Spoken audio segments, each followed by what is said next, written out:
Kufuatia michuano ya AFCON, yani African Cup of Nations kubisha hodi katika nchi za Afrika Mashariki, Tanzania ikiwemo, maandalizi mazito ya ujenzi wa viwanja vitakavyotumika kwa michuano hiyo kwa sasa umeshika kasi. Ni mwendo wa takriban kilomita 16 kutoka katikati ya jiji la Arusha hadi kufikia uwanja mpya ambao tayari wenyeji wameupachika jina la uwanja AFCON uliopo kata Olmoti.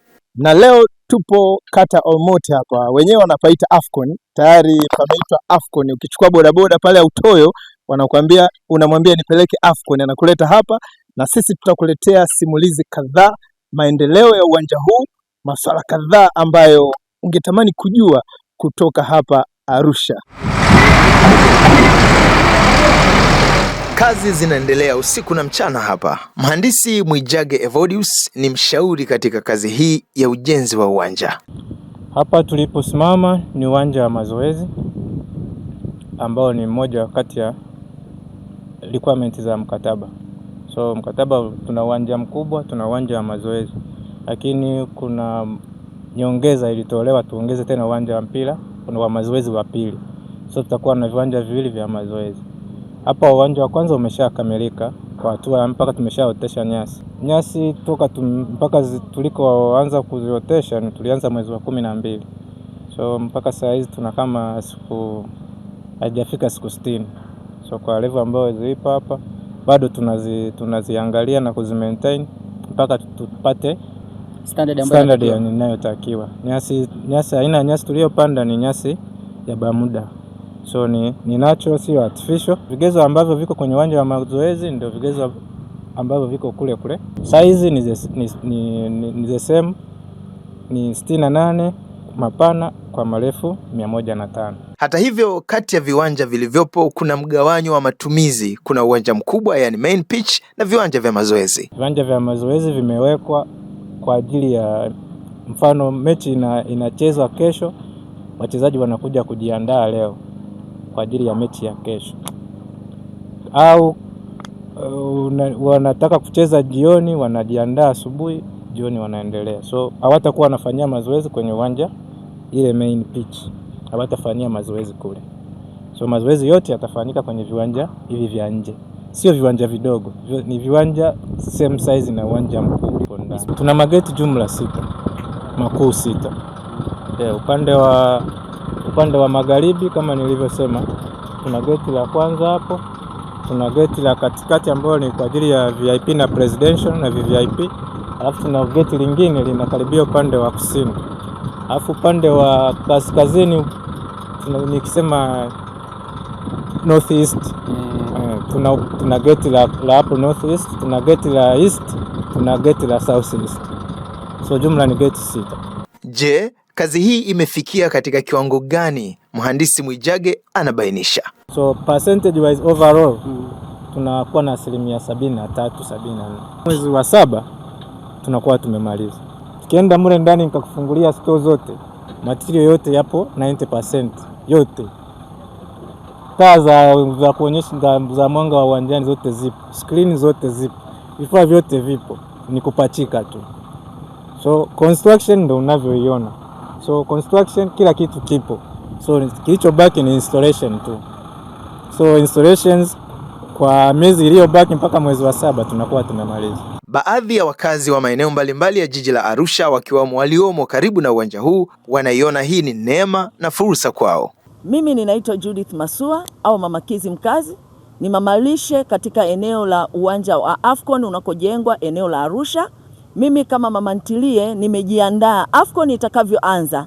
Nina uhakika wa kufanya kazi katika eneo hili kwa sababu ni mwanzilishi wa mama ntilie katika eneo hili. Kwa hiyo ninaamini nitapata kibanda, nitapata ofisi nzuri ambayo nitawapokea wachezaji watakao kuja. Nina uhakika na lishe yangu, nina uhakika na chakula ninachokipika. Ninaelewa ni nini ninachokifanya. Kwa hiyo nina uhakika wa kupata wateja wengi, nitafanya biashara nzuri ambayo itanipa faida na itakuwa manufaa pia kwangu. Lakini pia ninawaomba wakina mama ntilie wengine ambao tuko katika eneo hili, tusikate tamaa, tuendelee kwa sababu AFCON inavyokuja ni kwa faida yetu sisi sote. Tutapokea wageni wa aina mbalimbali, tutapata fursa za aina mbalimbali, na zaidi ya yote tutatengeneza network kwa ajili ya kufahamiana na wafanyabiashara wakubwa, wafanyabiashara wengine ambao tutatembea pamoja na ambao watatupa idea zaidi kwa ajili ya biashara. Kwa jina mimi naitwa Nurueli Azaeli Kiungai, niko Arusha, Jenifer ya Afrika. Hakika 2027. Kwanza tunaishukuru serikali kwa kuipambania uwanja tunavyouona unavyoenda vizuri, na sisi tunajipanga na tumejipanga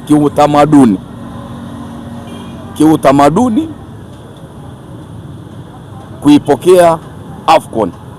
Sasa hivi ukijaribu kuangalia Arusha hata kibiashara watu marekebisho, kila kitu sasa hivi kinaenda jinsi unavyokiona, marekebisho ya kuanzia miundombinu, barabara, kama vile unaondoka kwenda uwanjani Kisongo kule. Kwa hiyo mimi nawaomba mashabiki wa Arusha, pembezoni ya mkoa wa Arusha, mkoa wa Kilimanjaro, waliopakana mkoa wa Arusha, na waomba 2027 kuanzia biashara unavyoziona zitachangamka, mwenye mayai atauza, wazee wetu unavyoona vijue vya kahawa vitachangamka. Yaani wamama ntilie, hii ni fursa ambaye anayojua fursa kuitumia aanze kujipanga, kamtaji aanze biashara.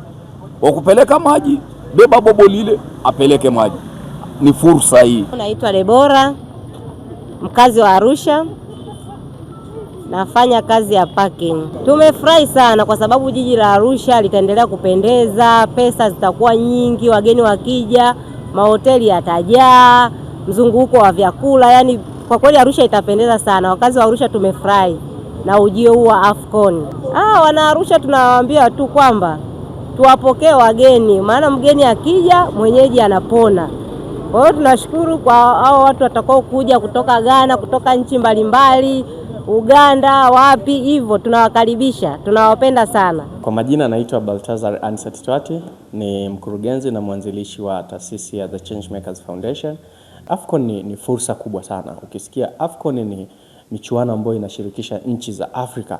Kwa hiyo sio taifa moja litakuja hapa, lakini pia sio mascout wachache watakuja hapa, lakini pia si tu kwenye michezo, tunanufaika kwenye vitu vingi, kuanzia kwenye usafiri, kuanzia kwenye miundombinu itaboreshwa kama tunavyoona tumepata uwanja hatukuwa nao, hii ni matokeo ya AFCON.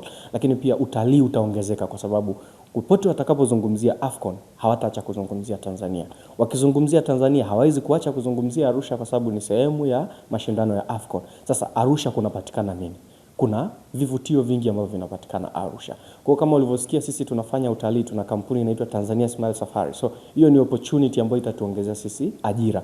Na ukiangalia sisi tumeweka combination ya taasisi, kampuni pamoja na michezo. Lengo ni kuhakikisha tuna track opportunity kila engo ambapo tunaweza tukazifuata. Kwa hiyo AFCON ni neema, AFCON ni baraka, lakini si tu tutanufaika na AFCON, lakini pia AFCON itatufungua kuona kwamba sisi kama Tanzania tulikuwa katika stage hipi kimichezo, na je, tunatakiwa kuwa stage hipi ili tunufaike na mashindano makubwa zaidi ya AFCON. Hii ni sehemu tu ya mazuri machache kati ya mengi ambayo TriGen Media imekuandalia kutoka mkoani Arusha. Usikose mwendelezo wa yaliyosalia.